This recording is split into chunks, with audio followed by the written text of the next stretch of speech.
ప్రేక్షకులందరికీ కూడా స్వాగతం. మనం 2024 మార్చి నెలలో ఉన్నటువంటి గ్రహస్థితిని దృష్టిలో పెట్టుకొని ఈ మాసంలో అంటే మార్చి నెలలో ఉన్నటువంటి మీనరాశి వారికి సంబంధించినటువంటి రాశి ఫలాలు చెప్పుకుందాం.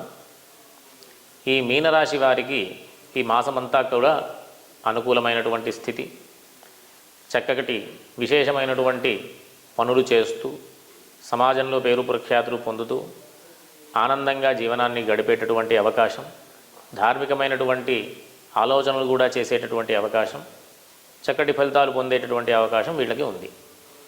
అంతేకాకుండా కుటుంబపరమైనటువంటి విషయాల్లో, ఆర్థికమైనటువంటి విషయాల్లో కూడా చక్కటి లాభదాయకమైనటువంటి స్థితి, కుటుంబ సౌఖ్యాన్ని పొందుతూ ఉంటారు. సామర్థ్య విషయానికి వస్తే మంచి పనులు చేస్తూ ధైర్యంగా ముందుకు వెళుతూ మంచి లాభదాయకమైనటువంటి జీవనాన్ని గడుపుతూ ఉండేటటువంటి అవకాశం, సోదర సౌఖ్యం. అంతేకాకుండా అందరూ కూడా ఈ విందు వినోదాలలో పాల్గొంటూ మంచి ఆనందాన్ని పొందేటటువంటి అవకాశం ఉంటుంది. ఈ రాశి వారికి ఈ మాసం యొక్క అంటే 8వ తేదీ వరకు చాలా అనుకూలమైనటువంటి స్థితి ఉంటుంది.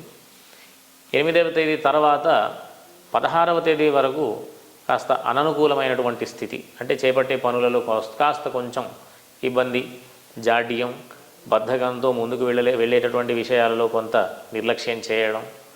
అంతేకాకుండా వీళ్ళకి ఏలినాటి శని యొక్క ప్రభావం కూడా ఉంది. కాబట్టి అందరూ కూడా చేసే పనులలో ఆటంకం కలగకుండా ఉండాలి అంటే, ఉన్నటువంటి మంచి అవకాశాలని సద్వినియోగం చేసుకోవాలి అంటే కాస్త ప్రతిరోజు కూడా హనుమాన్ చాలీస చదవడం కానీ వినడం కానీ చేయాలి. ప్రతి శనివారం ఆంజనేయ స్వామి దర్శనం చేసుకోవడం చాలా ఉత్తమమైనటువంటి పని. అంతేకాకుండా వీళ్ళందరికీ కూడా వృత్తి వ్యాపారాల విషయంలో మంచి లాభదాయకమైనటువంటి పరిస్థితి, స్థిరత్వం పొంది మంచి ఇబ్బందులు లేకుండా చేసేటటువంటి పనులలో అనుకూలమైనటువంటి పరిస్థితిని కల్పించుకునే ప్రయత్నం చేస్తారు. కాకపోతే కొంత ఈ మొదటి వారంలో స్థానచలనానికి అవకాశం ఉంది. అంటే ఒక దగ్గర నుంచి ఇంకొక దగ్గరికి మారేటటువంటి ప్రయత్నం చేసిన అవకాశాలు ఉండేటటువంటి పరిస్థితి. అంతేకాకుండా ఇళ్ళు మారేటటువంటి పరిస్థితి. ఈ రకమైనటువంటి స్థితి అంతా కూడా మనం మొదటి వారంలో మనం చూస్తాం.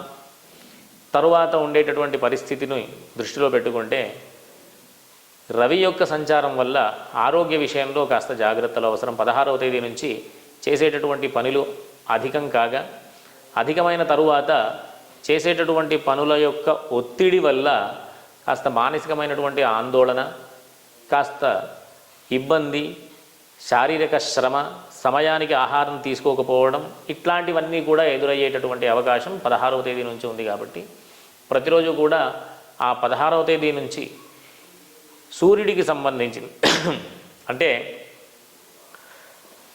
ఆదిత్య హృదయం పారాయణ చేయడం.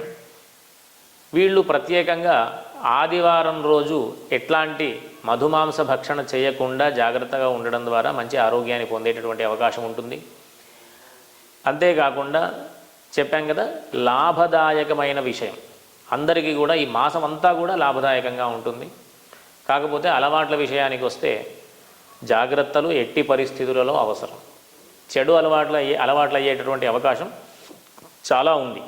కాబట్టి అందరూ కూడా సన్మార్గంలో వెళుతూ ఈ వృత్తి వ్యాపారాల విషయాల్లో మంచి లాభదాయకమైనటువంటి జీవనాన్ని గడుపుతూ, చదువుకునే వాళ్ళకి చక్కటి విశేషమైనటువంటి స్థితిని పొందుతూ, అందరూ కూడా ఉన్నతమైనటువంటి స్థితిలో ఉంటూ మంచి ఫలితాల్ని పొందాలని ఆశిస్తూ అందరికీ కూడా ఆశీర్వచనం చేస్తూ స్వస్తి.